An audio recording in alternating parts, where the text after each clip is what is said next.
Human trafficking is now the second highest grossing criminal enterprise. Today, we hear from a survivor who is using her voice and experience to bring awareness to the seriousness of this frightening and sadistic operation. Hello, guys. We are speaking with Michaela Nestor, who is a survivor of human trafficking and also an advocate for victims and survivors across America.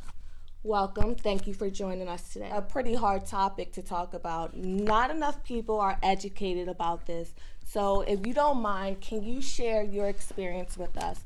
When did it begin? How did it begin?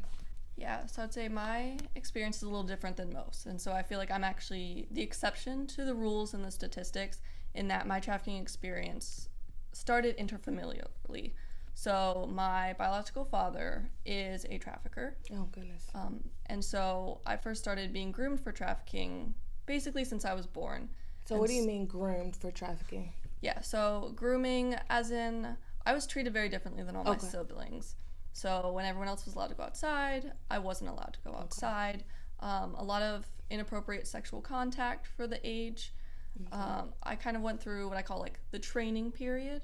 And so where I would be given things like hot dogs and taught what to do inappropriately on a man, those kind of things. And then when I was about almost turning 4 was the first time he took me to a location where other men began to rape me. Oh, goodness. Okay. And so there would be, for cash or for drugs, I would be taken to this one particular location where men would come and assault me over and over again. Okay.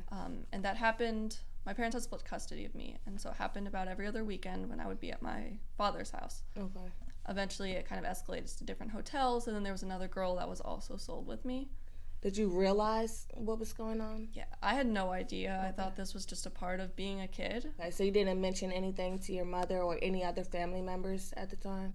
No, I was also told that I would get in trouble if I told someone. So I was a good kid, and everything that was happening, it was also like physically painful and emotionally really challenging. Okay. Knowing that like I felt bad for doing that, but not really sure what to do about it. Okay. But there were definitely points where things escalated. Yeah. For example, one time there was a gun pulled, and that was an incredibly traumatizing moment for me in that. Yeah. But I can also say my brain kind of protected me during that time by dissociating.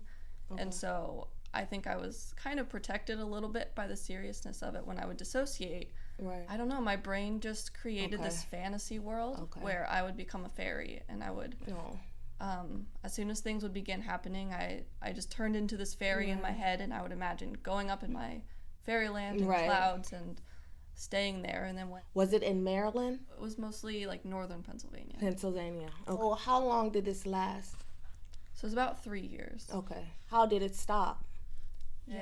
My parents were kind of going through a custody battle, and CPS had gotten involved before and noticed the physical abuse, but said because I didn't have any broken bones, they couldn't take me away. Oh, wow. But they weren't aware of the trafficking or the sexual assault piece that was happening. Apparently my biological father called my mom and one day just said, like, I don't want the kids anymore. Have somebody take custody of them. And so from then we were adopted by my stepdad, and I lived with them, and it was a rather sudden change of pace for me, and hurtful in its own way. Then I also maybe thought that I was just the test. Like, I was the closest, safest person to try out this trafficking thing on. So maybe, he got rid of me because I wasn't making enough money, or maybe he wanted to move on to more people or traffic more people. And so when did you tell someone that this was happening by your father? Yeah, I didn't report until I was 14 years old. 14, wow. And what made you report it then? So I was in a treatment facility dealing with a lot of trauma symptoms, and as well as my mental illness, and I also developed an eating disorder. Okay. And so I was in treatment for all of those issues, and that was the first time anybody had asked me if I was ever inappropriately touched by somebody. How did your family react?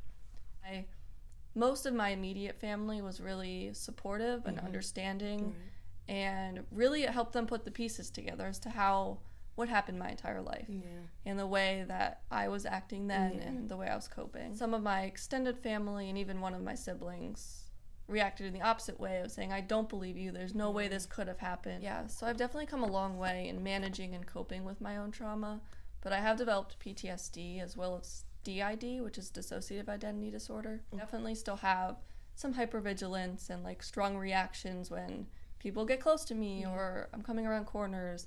There's also like very specific triggers that will still bother me. Things like pizza or Sprite that were associated with specific traumatic events. Okay. How do you cope with it?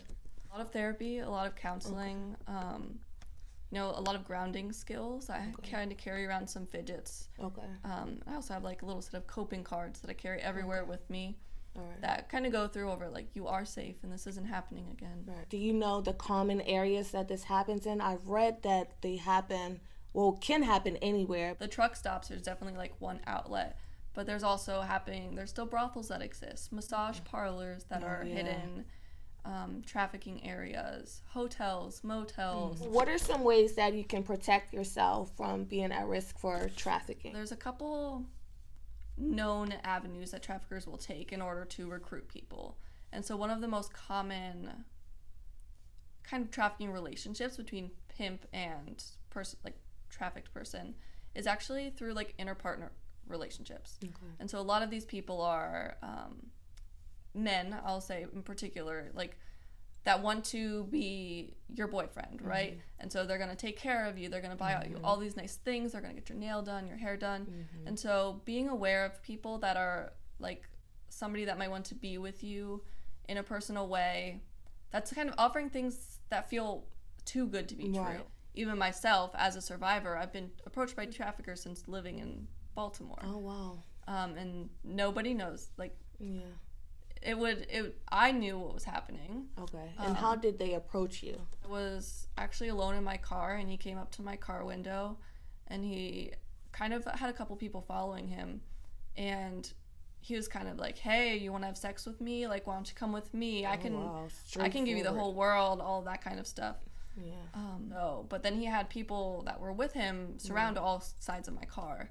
And so I couldn't necessarily go any direction yet, but I just avoided eye contact. Straightforward and didn't give in. You just never know. Yeah. Can you talk about how you help other victims and survivors? There are actually some local sex trafficking survivor shelters in the Baltimore area and DC area. They're really across the country. So I've been able to get connected with them and lead the support groups.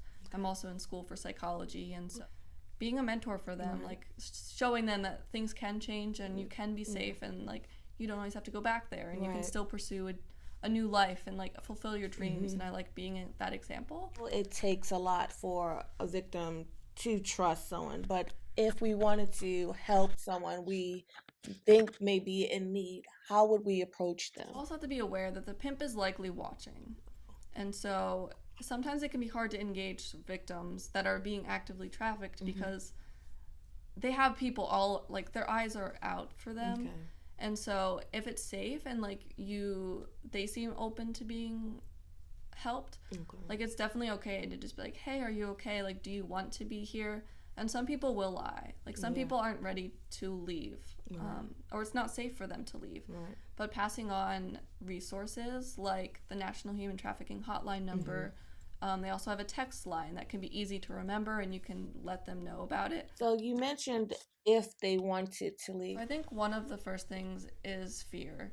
Like, there's likely been death threats on the family. Most of them have guns, have strangled, beaten, punched, like had gang raped. Like, there's dire consequences to not doing exactly what your pimp says. So some emotional components to it too. You're just trauma bonded to that person, and they've taken you in. They've probably supported you. They've said they loved you. They gave you some affection that you may have never had before. But another thing is it's hard to reincorporate into a society after you've been trafficked.